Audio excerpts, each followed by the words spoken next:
I was just spitting out my toothpaste and he ran right by me. Check it out. He was coming over to try to steal our trekking poles.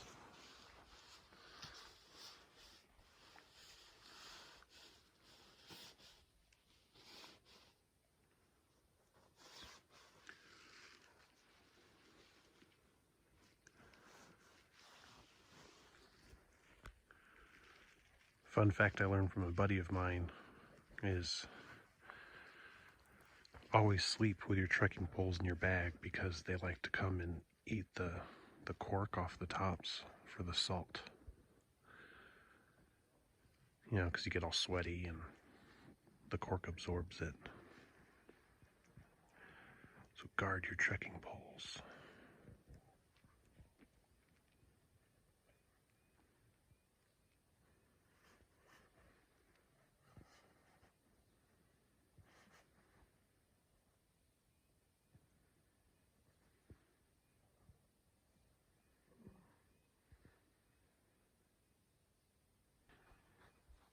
This one's actually kind of ballsy.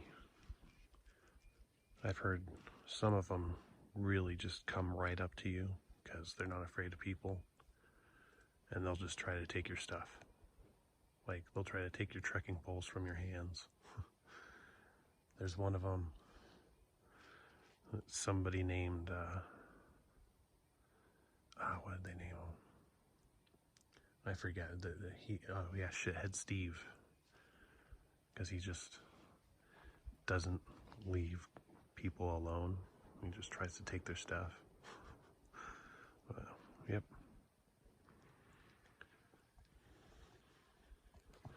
All right, we're off to it. Early morning.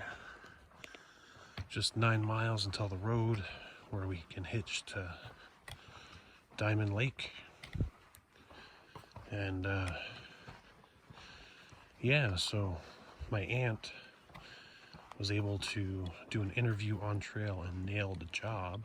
So she's doing a little orientation or something online. So we gotta get somewhere with a little more service. So exciting things are always happening.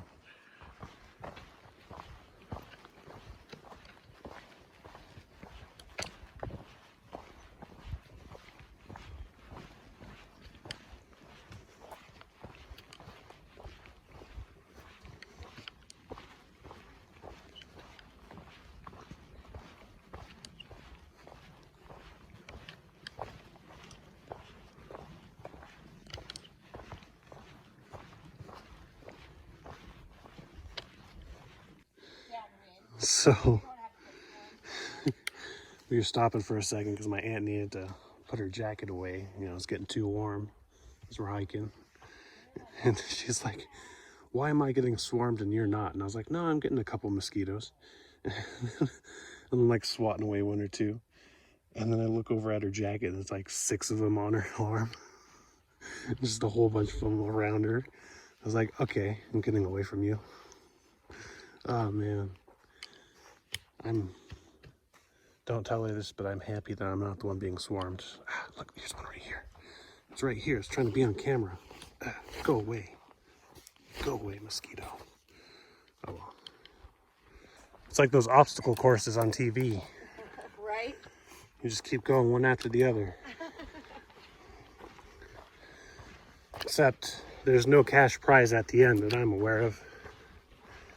And yeah, your prize is to get away from the mosquitoes.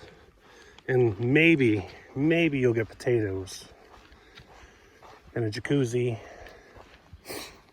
And one day you reach the land of maple and hockey. That's what we call Canada. Maple and hockey. Yep, definitely an obstacle course morning.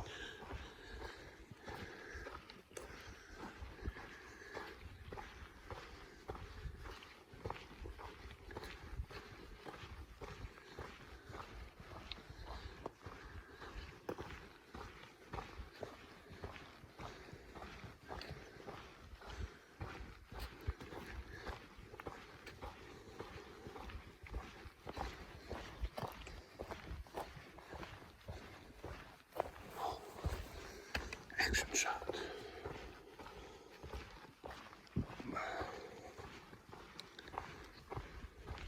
So just look at these woods. And imagine if there was no trail here, trying to get out, you know? Now we're getting to a point where we can actually see the mountain over here, but just a minute ago, it looked nothing like, no distinguishable reference points. It would just be going through endless, similar looking trees with down logs everywhere. So, very, very thankful to have a trail and not be lost. Amazing what a hill can do to change the scenery. Everything's a little more green, a little thicker here. It's almost like the woods we were going through when we kind of first started on the California-Oregon border. Maybe a little more alpine-y. So maybe more like Fish Lake area.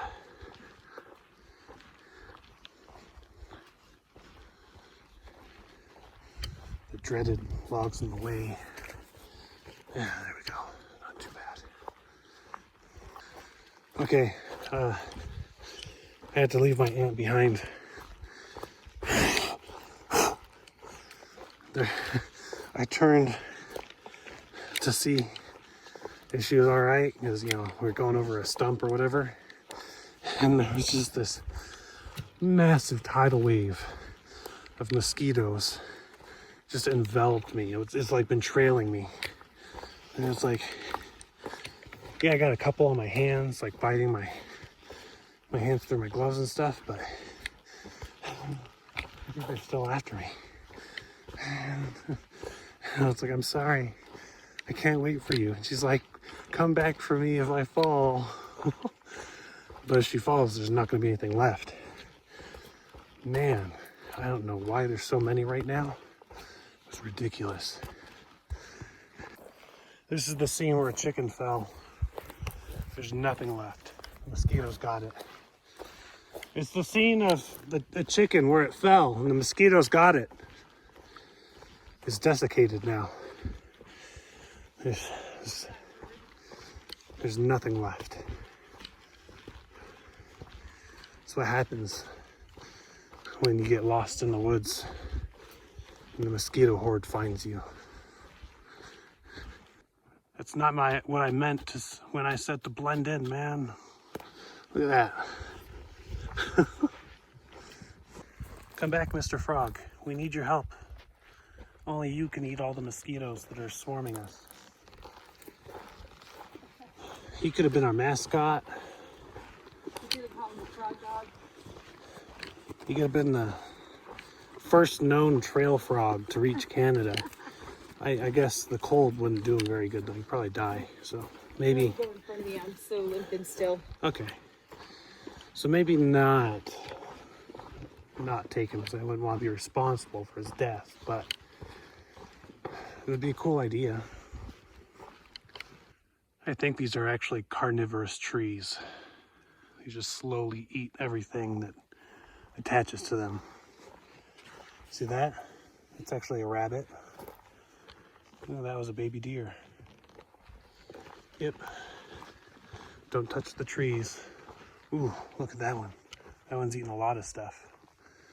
Half a Snow White's cast was in there.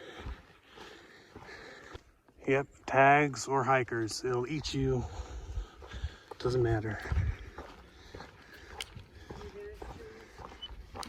Carnivorous trees. Look, it's a little happy face. Oh, is that what that is? He's happy because he's not on the tree that eats him. No, don't go. We can't make it without you. We need you. You have to stay. How will hikers know where we're going if we can't read est on owl and then see the little tree marker? Behold, we could see the road when cars pass.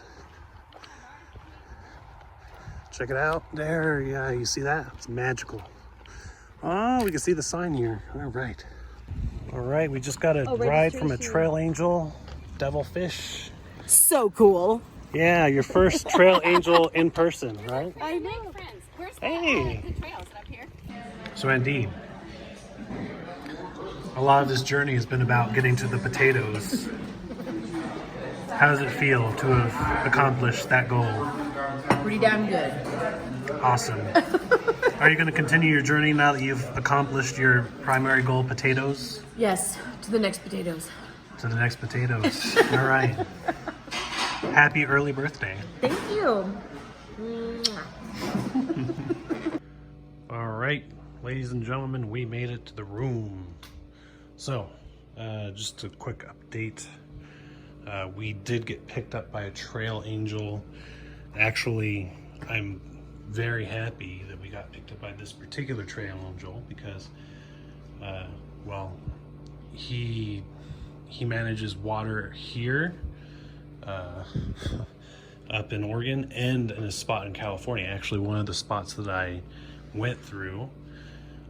So it's devilfish. Oh, I got a signature too. Check it out. Let's see. So, yep, there we go. Devilfish. Sorry, CRISPR. You kind of signed over your name a little, but yeah. So devilfish. He managed that super awesome water cache down in SoCal. It was just after the pass. What was it called? The Cajon Pass. And let's see. There we go. And so after he dropped us off, we went to go, get a room, and we got some food, and we talked to a bunch of awesome people.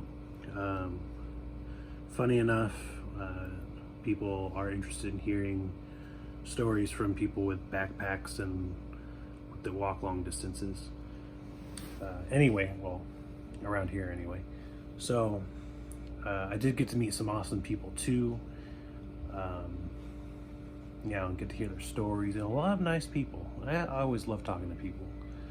But anyway, so there was that. We were on our way here. We did run into another couple that was really awesome. Mark and Louisa. They actually do a YouTube channel too. It's from what they told me about, like long distance bicycling trips. So that's cool. I'm gonna check them out when I have access to the internet.